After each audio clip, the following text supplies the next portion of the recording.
Let's see. So, I'm a graduate of the Yale Law School. It's whatever. Yeah, only I don't think most people realize how hard I had to work to wait 10 whole seconds to tell you that. No, you guys, nobody should take my degree seriously. I don't. It is the most useless piece of paper that I own, the most expensive piece of paper that I own. I've never practiced a day in my life.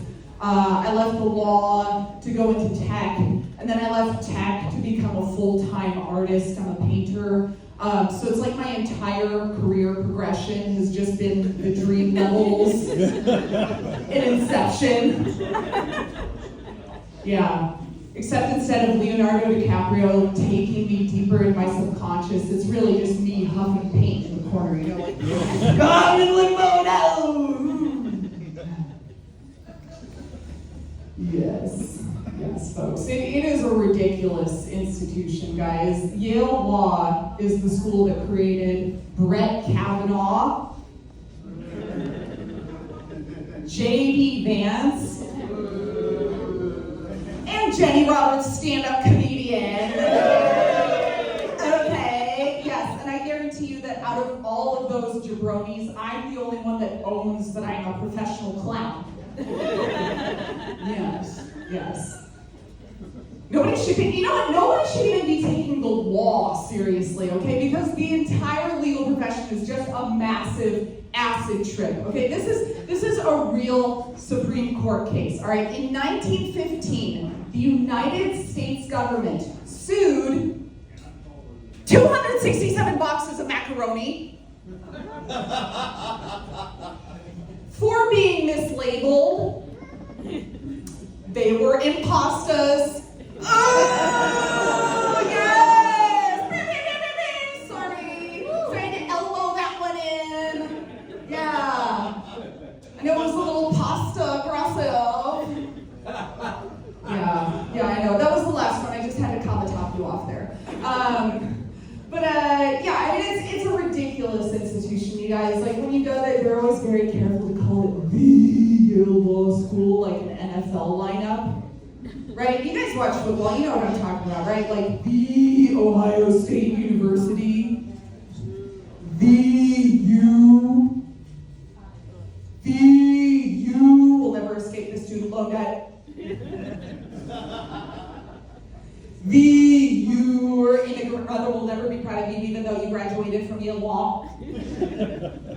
Yeah, that one was stupid. She's not proud of that one either. No, she actually climbed back over the wall when I got into comedy. That was beautiful. No, but it was weird, man. Like, one day I'm in there in this class with all these like Ivy League freaks just going on about the law, and I have never felt the gap between my roots in low-income housing in San Jose and all these blue blood losers who are just various shades of taupe, beige, a crew. And so I can't take it anymore. So I leave class for break, and I go to the bathroom to clear my head. And I walk in, and these blue blood fancy pants have turned the entire bathroom into a Rorschach test.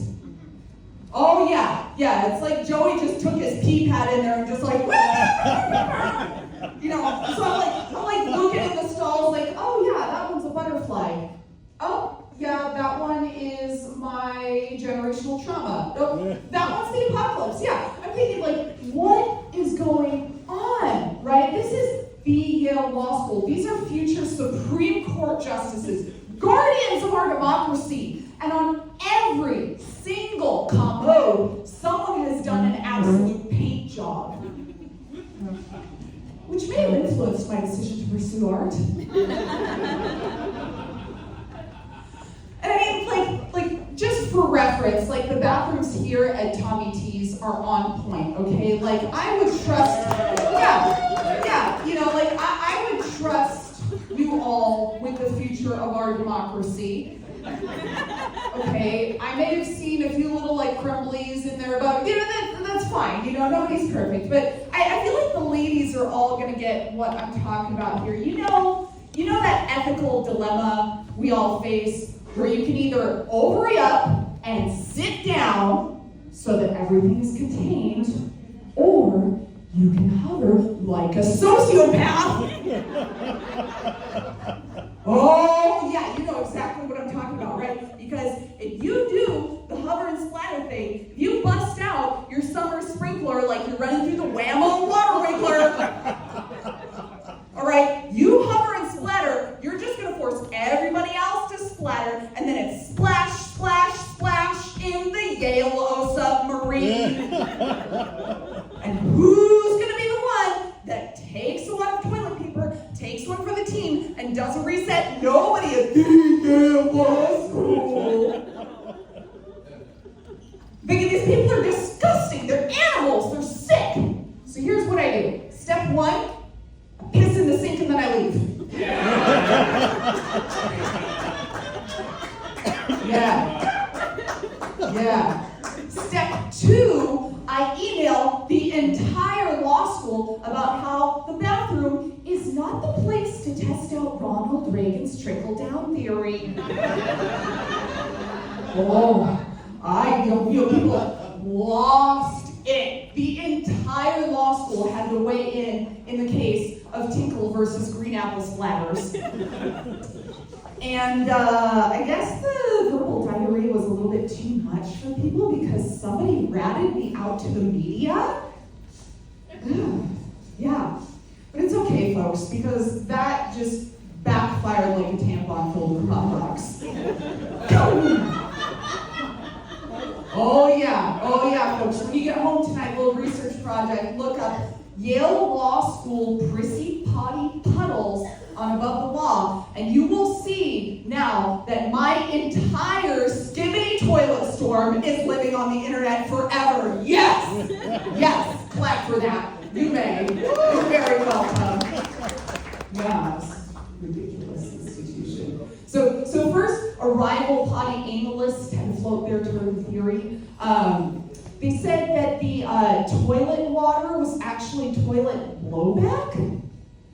Right? Like, I'm supposed to expect that every time you flush, it has a little happy ending on the seat. But then someone else chimed in and said, I too can concur with that assessment, as I was recently splattered with drops rebounded at least 2 feet in the air upon flushing.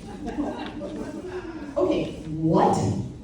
This is Yale Law, okay? This is a future attorney general, or secretary of state, or stand-up comedian, okay? Like someone with a pulse and 2 brain cells who thinks that it's a good idea to walk up to the toilet bowl after they've done what they need to do and go, I wonder what happens when I do this. And then somebody else wrote, I am personally offended in both my body and my mind because these graphic descriptions, while women's bodies are not a source of embarrassment, do nothing but mock us as women. Oh, it was you! It was you! It was you. God, it's a ridiculous place. Your first year, the school sets us up with what they call a small group. It's like this core group you take all your classes with because we can't make our own friends. No, we all have autism.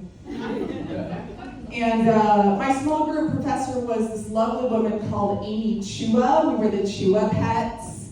And I think there's maybe like one Asian person in the audience who knows what I'm talking about now. For those of you who don't know, Amy Chua was like the OG Asian tiger mom. She wrote the literal book on being a tiger mom called Battle Hymn of the Tiger Mother. And it's about how scary Asian moms are great. No, I'm stupid. Sorry, guys. That was pretty stupid. No, but I mean, the book is about how, you know, as parents, for kids, in order to fully realize their potential, they need us as parents to tell them they're disgusting morons. Yeah, and I love that for her, right? For me, not a solid retirement strategy, guys. No. Like, I'm an artist and a stand-up comedian, so I'm like real nurturing. I'm in there like every day at like bedtime just holding my child like, your mommy loves you, let's monetize you. Are you old enough yet for OnlyFans? See? Joey, I'm ahead of the curve on you. No, but so it got me thinking, right? Okay, like Amy Chua says, scary Asian moms or tiger moms. So what does that make me? And for context, my dad is white and Cherokee, and my mom is, oh, okay, cool, yeah. My dad is white and Cherokee, my mom is Costa Rican, like from Costa Rica. And so that makes me 50% Latina, 47% white, 3% land acknowledgement.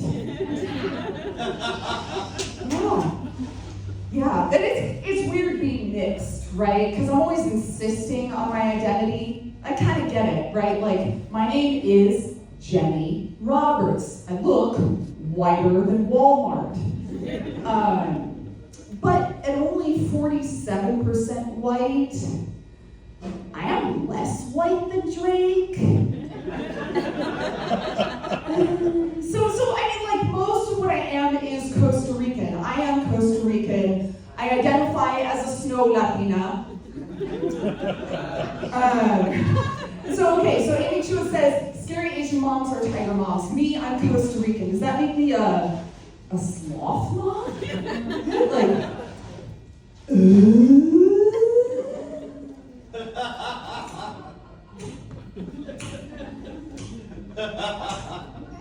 Suddenly, everything makes sense, you guys. Like, Asian tiger moms are out there obsessing over test scores. Me, I find out I actually have to enroll my kid in public school. I'm like,